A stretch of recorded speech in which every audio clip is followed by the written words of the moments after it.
The UK just made a bold move in its crypto strategy. Tulip Siddiq is out as Economic Secretary and Emma Reynolds is stepping in to take her place. But here's the twist. This isn't just a routine political shuffle. Siddiq's exit comes in the middle of a corruption scandal linked to Bangladesh, leaving the UK's crypto ambitions hanging by a thread. So who is Emma Reynolds? And can she handle the pressure to make the UK a global crypto hub? And what does this mean for you as a crypto investor? Stay tuned because in the next 10 minutes, we're diving into the drama, the stakes, and what lies ahead for crypto in the UK. Let's start with the headline that everyone's been talking about. Tulip Siddiq, who was the UK's Economic Secretary, resigned on Tuesday. Why? Well, it all goes back to an anti-corruption investigation in Bangladesh. Siddiq, whose aunt is the former Prime Minister of Bangladesh, was actually accused of having ties to embezzlement within her family.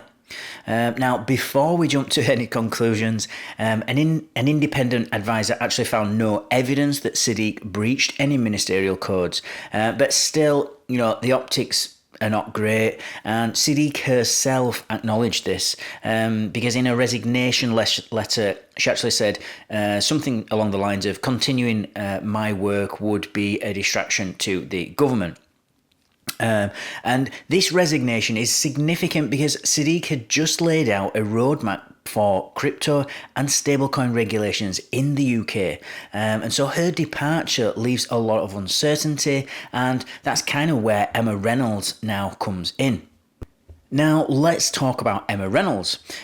She is the woman that's stepping into this high-pressure role. Reynolds has a strong political and financial background. She served as a parliamentary secretary at the Treasury and was actually a managing director at the City UK, which is a trade body that advocates for the UK's financial services.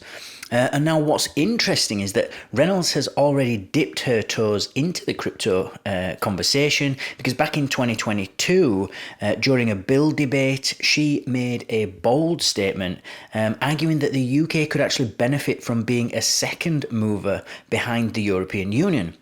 So essentially, she suggested that by watching the EU's approach to crypto regulations, the UK could actually avoid their mistakes in Europe while still reaping the benefits.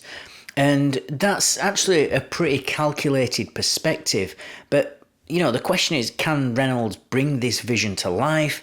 And more importantly, will she face the same sort of political distractions that Siddiq did?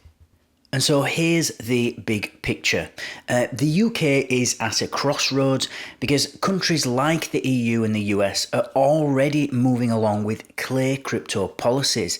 The EU's got its markets in crypto assets or MiCA regulations, and the US is poised for potential crypto-friendly policies under Donald Trump and his incoming administration.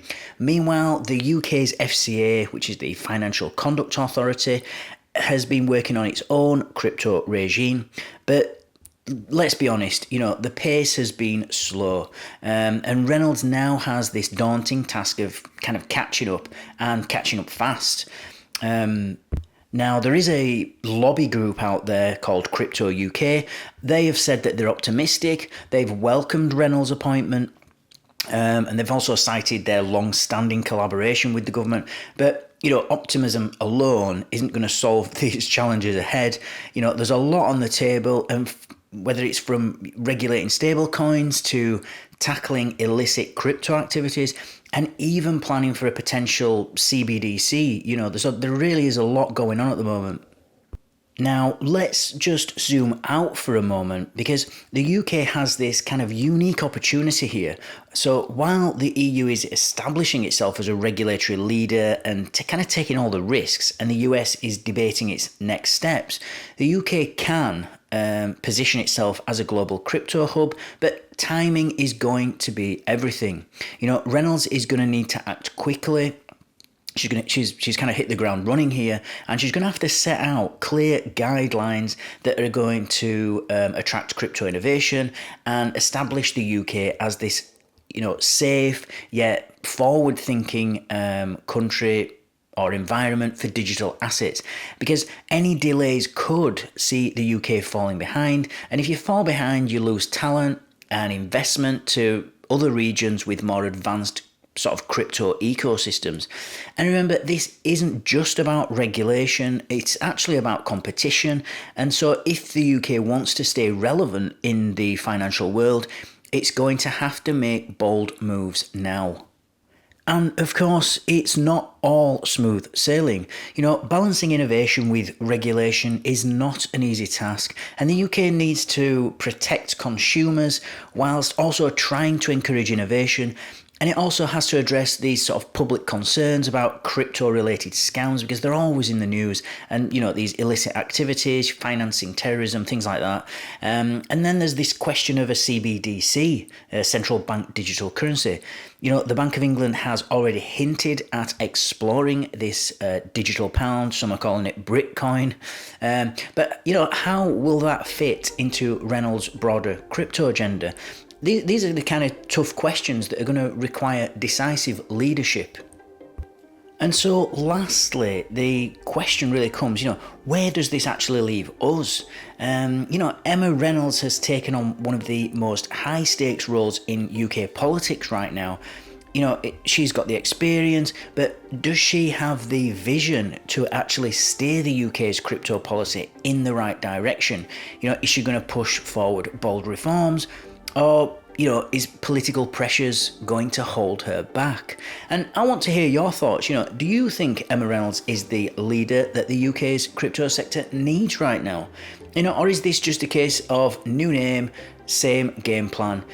Drop your comments below, smash that like button, and don't forget to subscribe for more updates on the world of crypto and finance. Thank you for watching, thank you for listening, and I'll see you all in the next one.